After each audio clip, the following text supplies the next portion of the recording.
Time for a debate now, because King Charles has caused controversy during his state visit to France by weighing in once again on the climate debate. The King called on Britain and France to form a new entente cordiale, I'm fluent, to step up their fight against climate change. It's well known that the monarch is not meant to express their opinion on political matters, but with many people arguing that climate change is a non-political issue, is it OK for the King to call for more action to tackle it? Is he overstepping the mark? The timing on this was a bit squiffy as well, because just before it, we had Rishi Sunak standing up in Downing Street giving his net zero speech. So, to debate whether or not the King should shut up about the environment now that he is King, I've got historian David Starkey and head of comment at The Express, Paul Baldwin. Chaps, thank you very much. Great to have you on the show. Starkey, I will start with you. Do you think the King should butt out on the climate? I think he should calm down. He's had it very easily so far, for the simple reason that it's been a matter, there's been no political dispute about it. I think quite wrongly, all our political parties, there are three. We happily are able to forget the Lib Dems most of the time, but not on this one. There's been a broad agreement by politicians, by so-called experts, by the church, that climate is there's a terrible change going on. We've got to do something about it. But Sunak's intervention has shown that has stopped. Sunak did say, of course, he still remains in theory committed to 2050 zero emissions. In fact, it's quite clear the road there is going to be rocky, it's going to be costly, it's going to be profoundly divisive. And I think the King, and by the way, I think also, Patrick, the Prince of Wales, remember, he's just been in New York with his Earthshot Prize. This is going to become a matter of increasing and, I think, deep and dangerous and divisive political controversy. OK, all right. Paul, I'll throw it your way now. Paul Baldwin had a comment at The Express. Should the King shut up about the climate?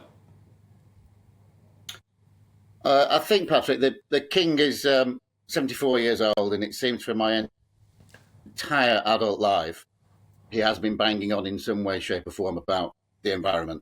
And I think to expect him to stop now is crazy. In this particular case, he didn't really say that much we haven't heard before. He said that we face an existential crisis.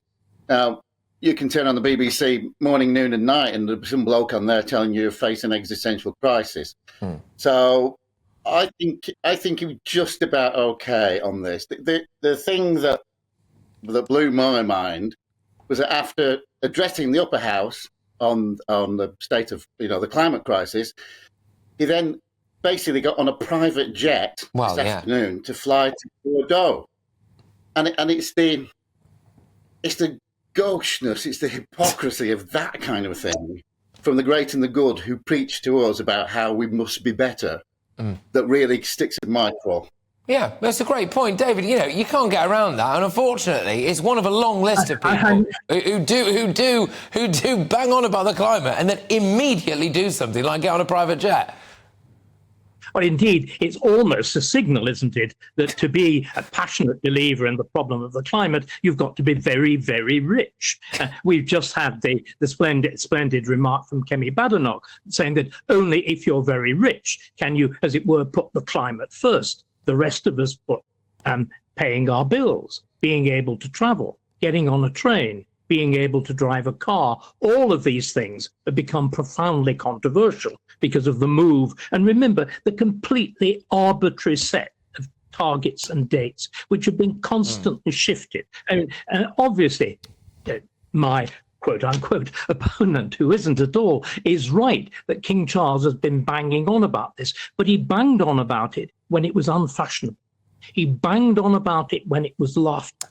Then, of course, he seemed to be vindicated because the world, at least received proper private jet traveling public opinion, decided he was right. But suddenly, the great unwashed, the audience of GB News, even though we might have perfume ads from time to time, is recognizing what the cost is going to be. And in Sunak, somebody is speaking for them. So this is, in other words, it's not that the King has been going on about this for a long time. It's suddenly the circumstances of change. Well, I get that. I get that. But Paul, it is a hyper-political issue. Anyone can say and try to say that the climate, it's a world issue. It's an issue for humanity. Yeah, all right, but it's become massively politicised, and it became even more politicised in this country the day before King Charles gave a speech about the climate in France. And so it is a political issue, and I thought that's the kind of thing he said he was going to butt out of when he became king.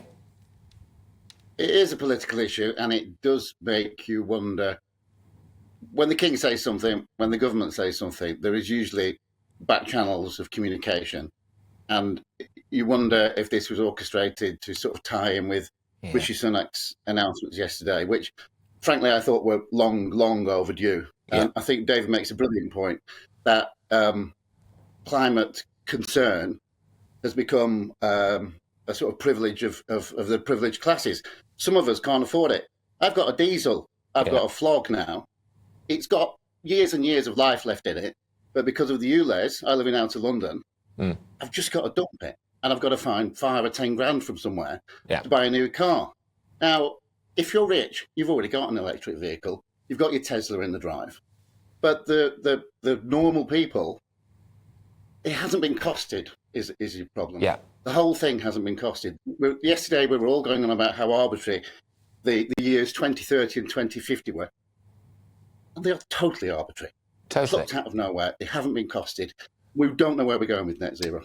Yeah, exactly. And David, just to say, I think we can actually take some live footage of the King whilst we have this discussion, by the way, which is magnificent timing. Oh, look at that. There he is. So it's almost like we planned it, isn't it? I mean, good grief. Although anyone who regularly watches this show will know that we absolutely did not plan this, but that is King Charles and Camilla there in Bordeaux. But David, whilst we are looking at our dear King, does he risk losing the support of, you mentioned there, the great unwashed? You know, does he risk losing the support of, I will say it affectionately, the vast majority of the people by piping up on an issue that many people feel he might be slightly out of touch on? Just from a purely political point for his own popularity, should he have shut up on it? I think, Patrick, you put your finger absolutely on the point. Those who are passionate about climate change, they're fundamentally Remainers. They are the cynical, clever, upper middle class, and they're not fundamentally monarchist. And I think the great body of the population, which is deeply skeptical about climate change, you can say private change, climate change, and the whole of this sort of improving sense that really the people shouldn't be allowed to have very much to do with politics. They're the royalists. And in a sense, the king is siding with his natural opponents on this. In the same way, I would argue, when he pursues the whole of the equality, diversity and inclusion agenda. He's, as it were, turning away from his natural supporters towards his natural opponents. And that's just plain bad politics. Yeah, just final word from you on this, Paul. Kind of to further that, really, which is we saw him with the diversity and inclusion agenda and pandering to Ngozi Fulani, real name Marlene Headley, over the Lady Susan Hussey issue there. We've seen him do this a few times. Now he's doing it on the environment. Why is the king so keen to try to appease people that will never like him? I think he's falling for this kind of shtick that everyone seems to be falling for, that big business is falling for, that government is falling for, that the political class is falling for. That somehow we have to... Democracy seems to have been flipped on its head. It used to be basically utilitarian, the greatest happiness of the greatest number. And now it seems to be we only care about special pleading, special interest groups. Now, in Britain, we have always cared about special interest groups, and I think we are incredibly democratic and understanding and tolerant. But we live in this strange age where the minority seems to be dictating to the majority. And I don't understand it, but I think Charles has gone down that rabbit hole with everybody else. Yeah, look, both of you, thank you. Really enjoyed that. Great stuff. Thank you very much. It's historian David Starkey and head of comment at The Express, Paul Baldwin. What are your views on this? In fact, they are coming in. I can see it right now, Patrick. We can't seriously expect King Charles to jump on a Ryanair flight, can we? That's from Philip. Philip, I understand that. Yes, of course, and he is the king. And I do love the king. But I get a little bit sick about him banging on about the climate because it's such a political issue.